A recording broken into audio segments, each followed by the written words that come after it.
प्रभु हनुमानकर एही गुप्त मंत्र को शुणिबा द्वारा दुर्भाग्य सौभाग्य परिणत होता है। प्रभु हनुमान को महावीर, मारुति, पवन पुत्र, आंजनेय नाम समस्ते जानते। जो व्यक्ति उचित नियम और भक्ति सहित भगवान हनुमानकर पूजा करिथाए सेही व्यक्तिर भाग्य सौभाग्य परिणत होता है। सेही व्यक्तिर सबु संकट और विपदर मुक्ति पाई थाए।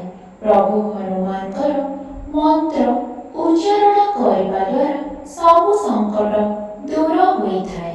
भगवान हनुमान को प्रभु भोलाशंकर रुद्रावतार बोली कहुए। महावीर हनुमानकर मंत्र को जो व्यक्ति भक्तिर सहित जप करे बा श्रवण करे सेही व्यक्तिर मान सम्मान पद प्रतिष्ठा लाभ होता है। मंगलवार दिनटी प्रभु हनुमान को समर्पित करा जायछि। सेही दिन प्रभु हनुमान का फोटो किंबा मूर्ति सामने घीर दीप निहाती जलातु। किछि मीठा जिनिस हनुमान का निकटरे भोग करतु। पेड़ा और लड्डू प्रभु हनुमान अति प्रिय होता है। हनुमान को सिंदूर, चंदन, अक्षत एवं नाली फूल दे पूजा करतु। एही गुप्त मंत्र हनुमानकर निहाती श्रवण करतु। 5 मिनिट शुणतु और निजर दुर्भाग्य को सौभाग्य परिणत करतु। ओम आंजनेयाय विद्महे वायुपुत्राय धीमहि तन्नो हनुमान प्रचोदयात्। ओम आंजनेयाय विद्महे वायुपुत्राय धीमहि तन्नो हनुमान प्रचोदयात्। ओम आंजनेयाय विद्महे वायुपुत्राय धीमहि तन्नो हनुमान प्रचोदयात्। ओम आंजनेयाय विद्महे वायुपुत्राय धीमहि तन्नो हनुमान प्रचोदयात्। ओम आंजनेयाय विद्महे वायुपुत्राय धीमहि तन्नो हनुमान प्रचोदयात्। ओम आंजनेयाय विद्महे वायुपुत्राय धीमहि तन्नो हनुमान प्रचोदयात्। ओम आंजनेयाय विद्महे वायुपुत्राय धीमहि तन्नो हनुमान प्रचोदयात्। ओम आंजनेयाय विद्महे वायुपुत्राय धीमहि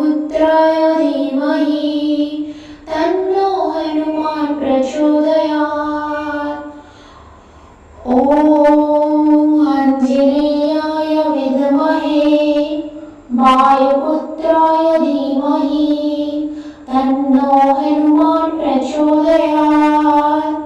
ओम आंजनेयाय विद्महे वायुपुत्राय धीमहि तन्नो हनुमान प्रचोदयात्। ओम आंजनेयाय विद्महे वायुपुत्राय धीमहि तन्नो हनुमान प्रचोदयात्। ओम आंजनेयाय विद्महे वायुपुत्राय धीमहि तन्नो हनुमान प्रचोदयात्। ओम आंजनेयाय विद्महे वायुपुत्राय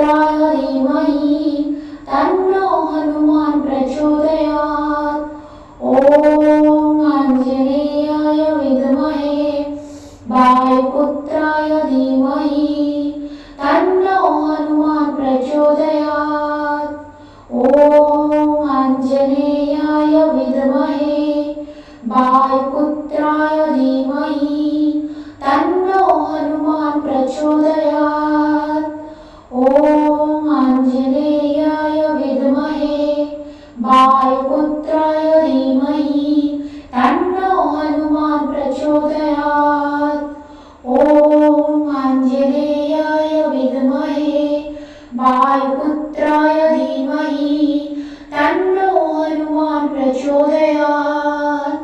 ॐ आञ्जनेयाय विद्महे वायुपुत्राय धीमहि तन्नो हनुमान् प्रचोदयात्। ॐ आञ्जनेयाय विद्महे वायुपुत्राय धीमहि तन्नो हनुमान् प्रचोदयात्। ॐ आञ्जनेयाय विद्महे वायुपुत्राय धीमहि तन्नो हनुमान् प्रचोदयात्। ॐ आञ्जनेयाय विद्महे वायुपुत्राय धीमहि तन्नो हनुमान् प्रचोदयात्। ॐ आञ्जनेयाय विद्महे वायुपुत्राय धीमहि तन्नो हनुमान् प्रचोदयात्। ॐ आञ्जनेयाय विद्महे वायुपुत्राय धीमहि तन्नो हनुमान् प्रचोदयात्।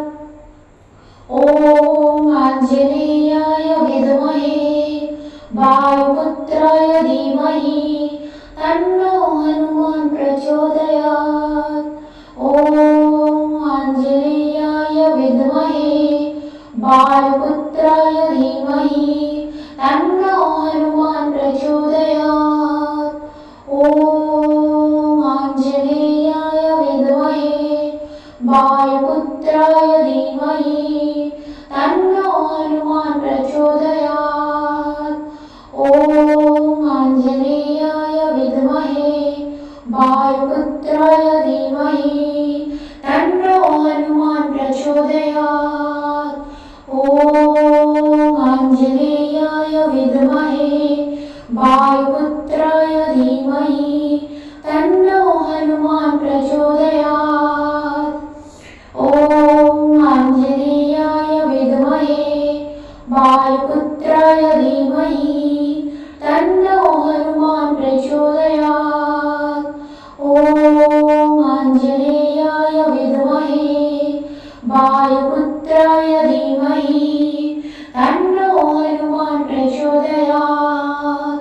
ॐ आञ्जनेयाय विद्महे वायुपुत्राय धीमहि तन्नो हनुमान् प्रचोदयात्। ॐ आञ्जनेयाय विद्महे वायुपुत्राय धीमहि तन्नो हनुमान् प्रचोदयात्। ॐ आञ्जनेयाय विद्महे वायुपुत्राय धीमहि तन्नो हनुमान् प्रचोदयात्। ॐ आञ्जनेयाय विद्महे वायुपुत्राय धीमहि तन्नो हनुमान् प्रचोदयात्। ॐ आञ्जनेयाय विद्महे वायुपुत्राय धीमहि तन्नो हनुमान् प्रचोदयात्। ॐ आञ्जनेयाय विद्महे वायुपुत्राय धीमहि तन्नो हनुमान् प्रचोदयात्। ॐ आञ्जनेयाय विद्महे वायुपुत्राय धीमहि तन्नो हनुमान् प्रचोदयात्। ॐ आञ्जनेयाय विद्महे वायुपुत्राय धीमहि तन्नो हनुमान् प्रचोदयात्। ॐ आञ्जनेयाय विद्महे वायुपुत्राय धीमहि तन्नो हनुमान् प्रचोदयात्।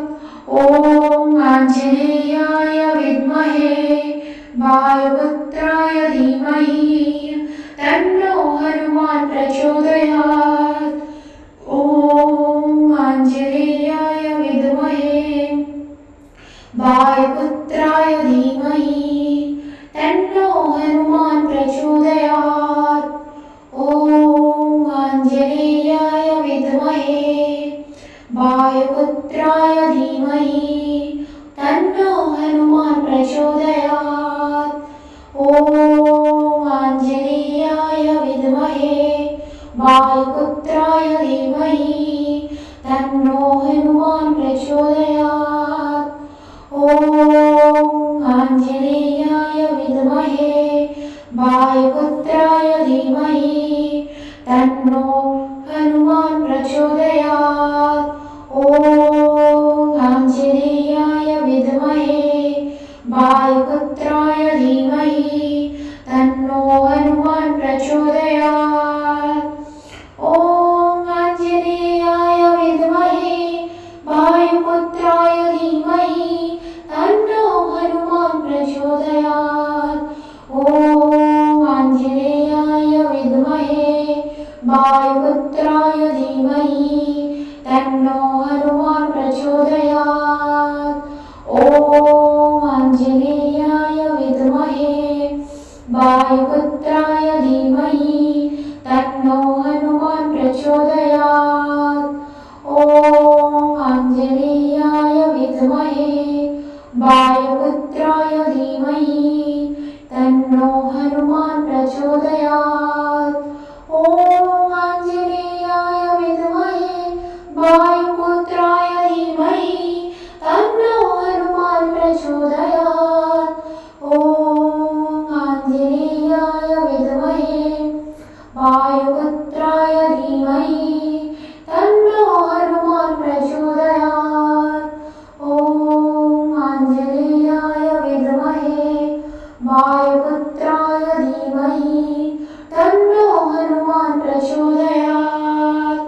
ॐ आञ्जनेयाय विद्महे वायुपुत्राय धीमहि तन्नो हनुमान् प्रचोदयात्। ॐ आञ्जनेयाय विद्महे वायुपुत्राय धीमहि तन्नो हनुमान् प्रचोदयात्। ଏହି ମନ୍ତ୍ରକୁ ପ୍ରତିଦିନ ଶୁଣନ୍ତୁ ଏବଂ ମଙ୍ଗଳବାର ଦିନ 108 ଥର ଜପ ନିହାତି କରନ୍ତୁ। ସମସ୍ତ ଇଚ୍ଛା ପୂରଣ ହେବା ସହିତ ଦୁର୍ଭାଗ୍ୟ ସୌଭାଗ୍ୟରେ ପରିଣତ ହେବ।